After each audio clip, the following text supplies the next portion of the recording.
Contar las historias que tienen que ser contadas, hablar de los temas tabú, reivindicar la mujer con sus pasiones y contradicciones. Esa es la causa y la inspiración de la dramaturga ecuatoriana Susana Nicolalde. Un talento que ha dedicado su vida a explorar y a reconocer el teatro como un espacio libre para llevar al escenario historias marcadas en ocasiones por sus recuerdos y experiencias más íntimas.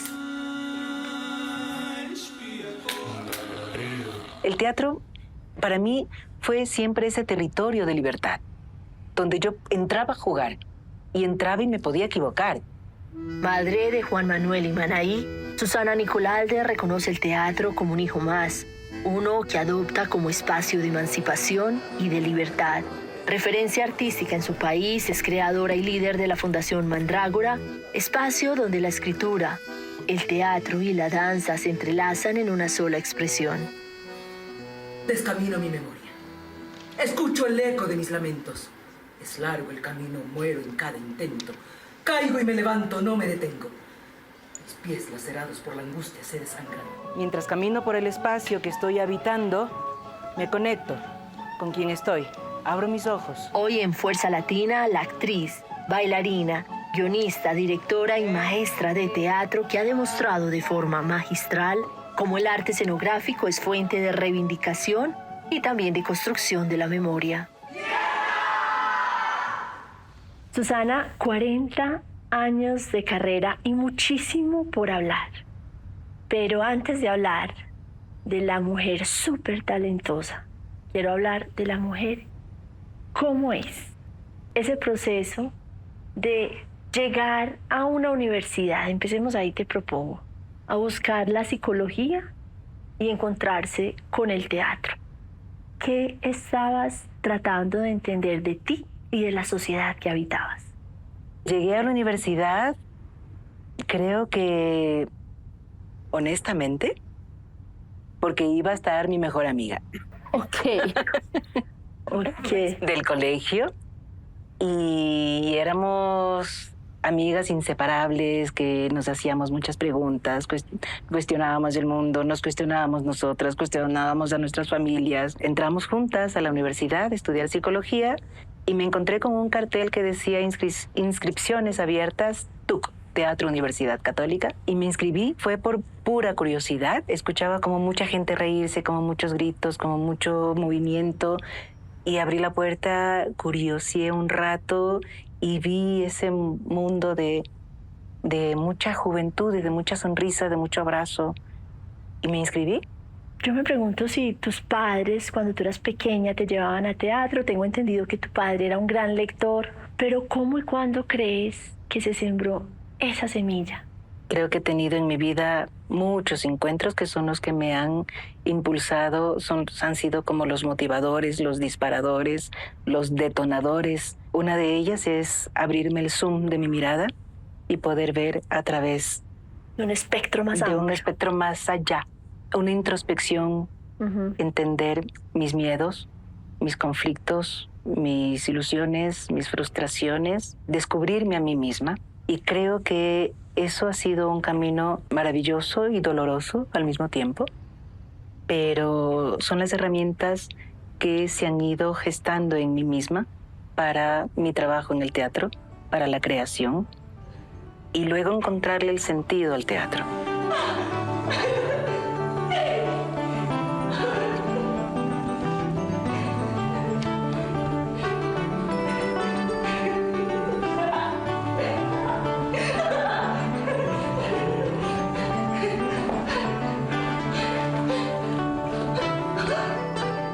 Por eso quizás tú misma experimentaste con la danza teatro, con diferentes escuelas de dramaturgia, con la música, con el canto, con la danza. Pero ¿tú crees que una artista tan reconocida se hace o nace? No creo en los talentos, porque no creo en los talentos. De verdad. No. Si tú te crees con el talento que crees tener, te envaneces. Y entonces pierdes de vista lo que realmente estás buscando. Hablo desde el arte y hablo desde el teatro.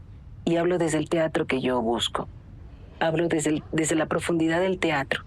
Y desde esa profundidad que el teatro me ha regalado. Desde una hormiguita hasta un feroz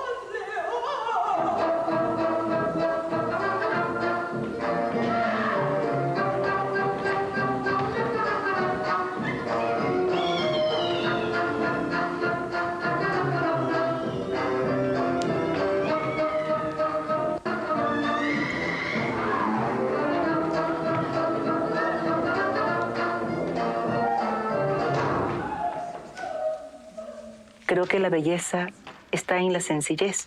En la simpleza. En lo más diminuto, en la garúa, ¿no? Que está y no está. En esa llovizna. En esa llovizna maravillosa que está y no está. En el olor, en el perfume. El olor te lleva también a los recuerdos, ¿no? Recuerdas un perfume, recuerdas un olor, recuerdas un amanecer, recuerdas una noche. Te pierdes en la neblina también. Pero yo creo que esos instantes maravillosos, que son mágicos en la vida de todo ser humano, pero sobre todo en el arte, es donde los tenemos que sostener, porque son los que nos van a detonar luego un texto, una mirada, una acción, ¿no? O el camino para la nueva creación. Leyendo tu biografía y numerosos perfiles que te han hecho en numerosos medios del mundo, siempre encuentro que para ti Mireya Carbonell fue definitiva. Uy, sí. ¿Por qué? Ella es peruana, ella es de Lima. Llegó a Guayaquil, empezamos a trabajar. Yo pertenecía al Teatro Ensayo Gestus y fue nuestra primera maestra de danza, y con Mirela para mí se abrió así como ¡boom! El Zoom se me seguía abriendo, disparándose hacia otras posibilidades de aprendizaje, ¿no? Y de entender mi cuerpo. Mañana será otro día. Mañana tal vez llegue temprano y me dé un beso. Y entonces yo descubriré en su mirada la caricia tierna que mi piel reclama.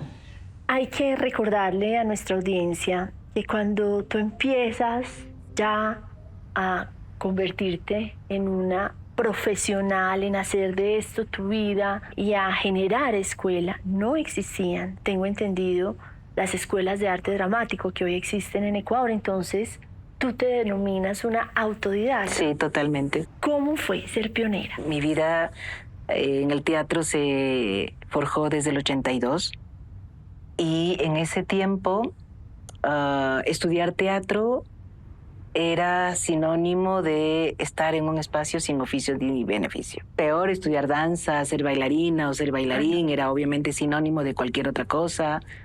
Entonces, al estudiar yo psicología clínica y estar en la universidad y dejarla cuando ya abandoné psicología clínica, obviamente el teatro había ganado la batalla desde hace mucho tiempo, desde la primera vez que entré a ese salón lleno de locos. Estabas jugando. Yo ya seducida. Totalmente seducida y apasionada. Y claro, para mis padres y para la familia era cómo voy a dejar una profesión digna por eso, ¿no? Por una cosa que no tenía ni sentido, era un oficio sin beneficio. Entonces, creo que eso me dio mayor fuerza también, ¿no?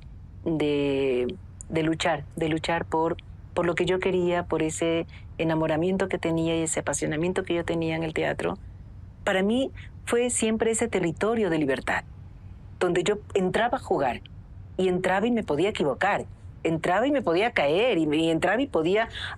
Estaba llena de cariño, de afecto, de abrazos, de besos, de sonrisas, de contar historias, de aventuras. Entonces, yo estaba apasionada y enamorada por ese mundo, por ese universo. Y tenía que luchar por eso. Del que sigues enamorado. Total. Del que sigues enamorado. Totalmente. Toda esta aventura y mis inicios en el teatro fue en Guayaquil, mi ciudad, ¿no? Pero hay un punto de quiebre. Tú decides dejar todo, tengo entendido, la carrera en el 4º año. Yo no me imagino tus padres y tu madre. Y mudarte definitivamente a Quito. Sí. En el 90 yo decido venir a Quito a estudiar con el grupo Mala Hierba. Solo como antecedentes, porque yo defiendo y me defino como una artista autodidacta porque al no haber escuelas de arte en teatro en Guayaquil, todos los actores, grupo al que nosotros asistíamos a tomar sus talleres, ¿no? Estudiamos danza con Wilson Pico, estudiamos danza con Mirela Carboni, teatro de la calle con los grupos colombianos del ensamble, que llegó muchas veces, grupos de Perú también, el grupo Raíces, me acuerdo tanto. Una comunidad, como sucedió con el cine, una comunidad latinoamericana. Exacto. De dramaturgos y dramaturgas. Llegaba tu tribu de alguna manera, así como, wow, llegan nuestros pares. Claro. ¿No? Y hay otro momento de quiebre, 1995. Nace tu hijo. Sí. Y a mí me interpeló mucho que primero venías de estos colectivos de los que hablas y dices voy a buscar mi propio proyecto. Pero también que 2 años después ese proyecto indagaba sobre la soledad que representa ser mujer y más aún cuando se es madre. Háblame de ese momento. Nace mi hijo, estoy gestando también mi propia creación, Juan Manuel. Juan Manuel. Y fue una experiencia maravillosa de sentir la vida en mí. Definitivamente hay un cambio. Si yo pudiera entrar en la noche o volver a nacer, si yo pudiera perderme en el tiempo, olvidarme de todo, no acordarme de nada, absolutamente de nada. El ser mamá me llevaba también a compartir mi espacio de madre con mi hijo, mi espacio de actriz y mis historias, que son mis hijos también. Pero ¿por qué entonces ese sentimiento de soledad? Por esta misma dificultad de ponerlo en palabras. Sí, porque hay un momento en el que, a pesar de estar feliz con mi hijo, fue un momento de estacionarme en ese tiempo. Y era cuestionarme también, ok, después de haber vivido todos estos años siendo partícipe de los procesos grupales y de los colectivos a los que pertenecí, creo que este momento es el momento vital de crear mi propio proyecto.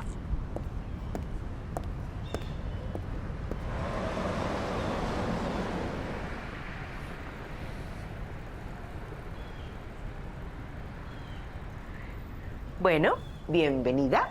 Esta es nuestra salita mandrágora. Era un espacio completamente abandonado y se lo reconstruyó y se hizo la magia de este maravilloso espacio que es nuestro refugio y nuestro territorio de creación. Y esta es nuestra salita, la tercera campanera. Nuestra sala abre sus puertas. La magia de Mandrágora regresa para compartir con ustedes teatro, danza, música, alegrías, la vida.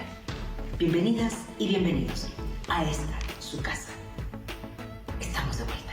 Susana, aquí en medio del espíritu y la energía de todas estas mujeres a las que has decidido rendirle homenaje, es muy especial. Y quiero que seas tú quien me cuente qué es Mandrágora. Mandrágora es mi espacio, mi refugio, mi magia. Es el espacio donde puedo estar sola, creando, ensayando. Es el espacio donde abriga también, además, a hombres, a mujeres, artistas que vienen para trabajar en este espacio. La mandrágora es una raíz que tiene forma de mujer y fue lo que me enamoró de la imagen y quise que esa mandrágora sea el sinónimo de lo que trabajamos desde el teatro, desde la raíz, ¿no? Y desde la magia. Tengo entendido también que es este espacio donde se coquetea mucho con lo experimental, la danza, la música y el baile. ¿Por qué estar permanentemente en estas 3 disciplinas y no concentrarte solamente, por ejemplo, en la dramaturgia? No es la danza contemporánea, es la fusión de un trabajo experimental del teatro-danza y a partir también de la dramaturgia del actor. Entonces, no son 2 ni 3 disciplinas, es una sola disciplina en la que fui descubriendo una manera particular de poner en escena, de crear, De contar y de narrar. contar, y además en un proceso simbiótico. Voy escribiendo el texto y voy a la escena, al escenario, y el escenario me devuelve al papel y reescribo.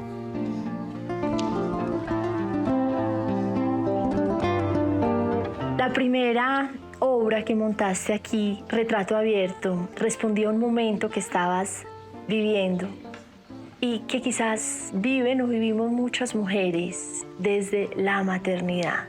Una soledad que tenías que poner en escena. Háblame un poco de esa obra y si de alguna manera te sirvió hacerla. Me acuerdo tanto que la primera imagen era mi hijo en la cama y el cuento de Pinocho. Y la primera frase que yo escribí es entre las sábanas y Pinocho, entre mi hijo y Pinocho. Entre mi hijo y Pinocho. Entre mi hijo y Pinocho. Me acuerdo tanto. Y son cosas que te van, maravillosamente la vida te regala, ¿no? Y van calando en ti. Y se siembran, se quedan ahí. Y obviamente florecen, ¿no? Y floreció Retrato Abierto. Y caminé en Retrato Abierto por las casas en las que fuimos habitando, viviendo con mi familia. Iba descubriendo en cada lugar, en cada nuevo espacio, otras amistades, otras relaciones, otros amigos con quien jugar y tal, pero en mí era como descubrir, la tarea era descubrir en ese nuevo espacio cuál iba a ser mi rincón. Toma esta raíz, que es la mágica mandrágora que hemos encontrado al pie del monte. Acéptala en lugar de tus juguetes para siempre perdidos. Acéptala en nombre de tus amores para siempre aplazados. Toma la raíz. Cuídala como a un recién nacido. A partir de Retrato Abierto hablo de esa soledad, escribo sobre esa soledad, pero de esa soledad maravillosa, necesaria, que te reconstruye también. No esa soledad latigueante, no esa soledad castigadora, no esa soledad deprimente, sino esa soledad que es el momento maravilloso de poder estar contigo.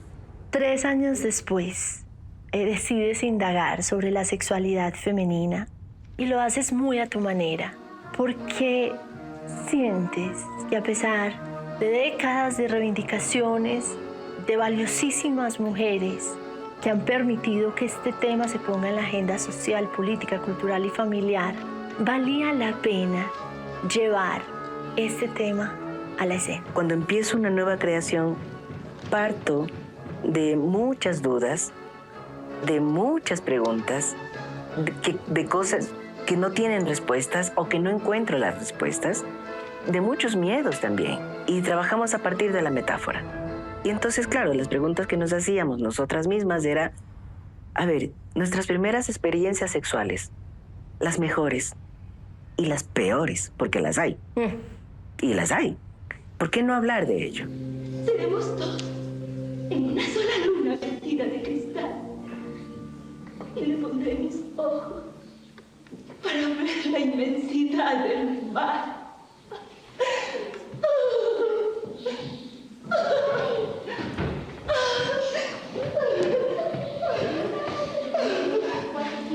En el 2005 creas una obra particularmente empática con esos seres que algunos y algunas deciden no ver.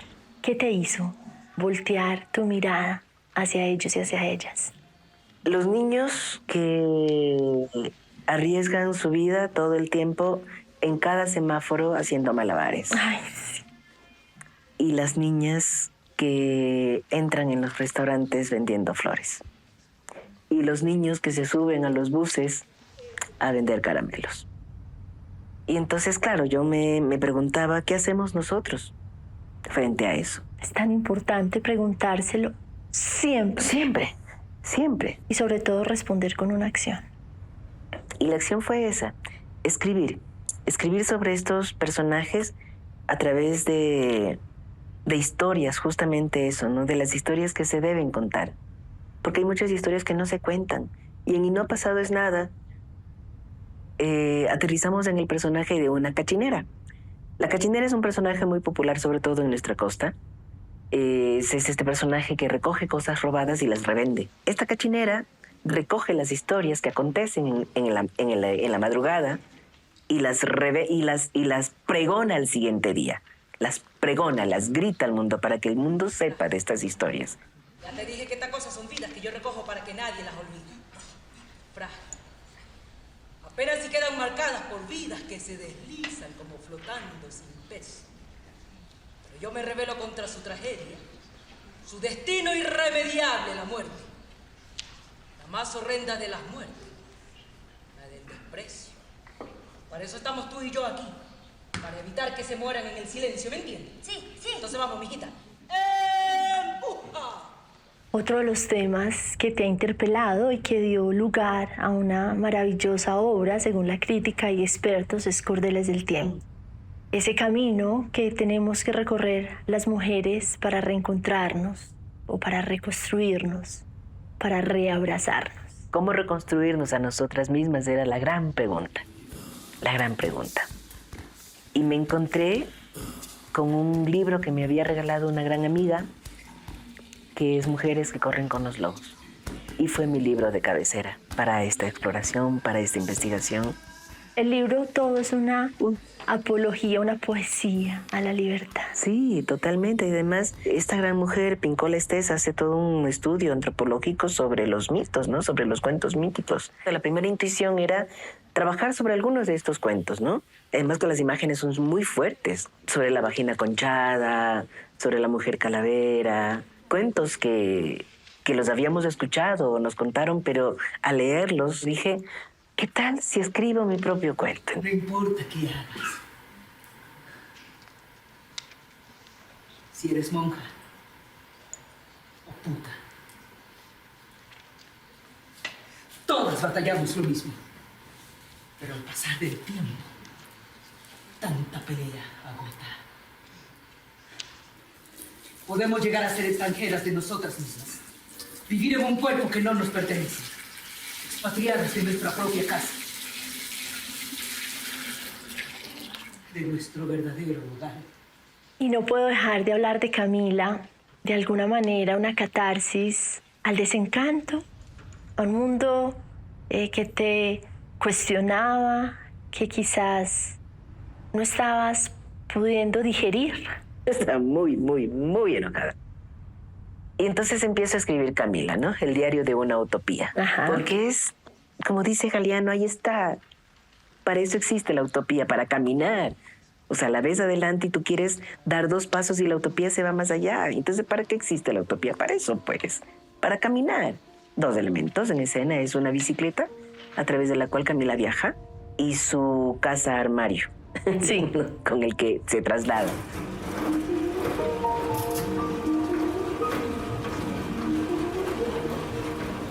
Y es una metáfora, ¿no? De la vida de una mujer que luchó por las causas justas, pero se olvidó de su causa como ser mujer. Ella misma. Ella misma. Porque se entregó a todas las causas. A todas, a todas, a todas, a todas. Y es que suele suceder. Y suele suceder. Y entonces, Camila se dice, ahora mi causa es el amor. Me sometió al dolor del desamor y el olvido. Recogí hermosas flores que agitaban su llanto eterno. Estamos aquí en medio de los retratos y, como decíamos ahora, el espíritu de muchas mujeres que estuvieron, están y esperamos estarán dándole continuidad a esta batalla de resistir a la indiferencia a través del arte. Y estos rostros de las que ya partieron y aún no han partido y nos acompañan, los recoges en esta bellísima exposición que estamos viendo en este momento, Transitando Huellas. Este es un encuentro, es un abrazo entre las mujeres de distintas generaciones, las que nos abrieron el camino, las que están empezando, las que empezaron hace rato y continúan, y de todo el país y de todas las disciplinas estéticas, todas unidas en una misma historia. Hermanas, hermanas de lucha. Si pudieran salir de estas imágenes, seguro te dirían gracias, como te digo yo y como te dice todo nuestro equipo de Fuerza Latina. Gracias por tu trabajo y gracias por el homenaje que le haces a la pulsión y al ímpetu femenino. Gracias a ustedes, de verdad. Para mí es maravilloso que haya resonancia también en otras partes y gracias por estar acá.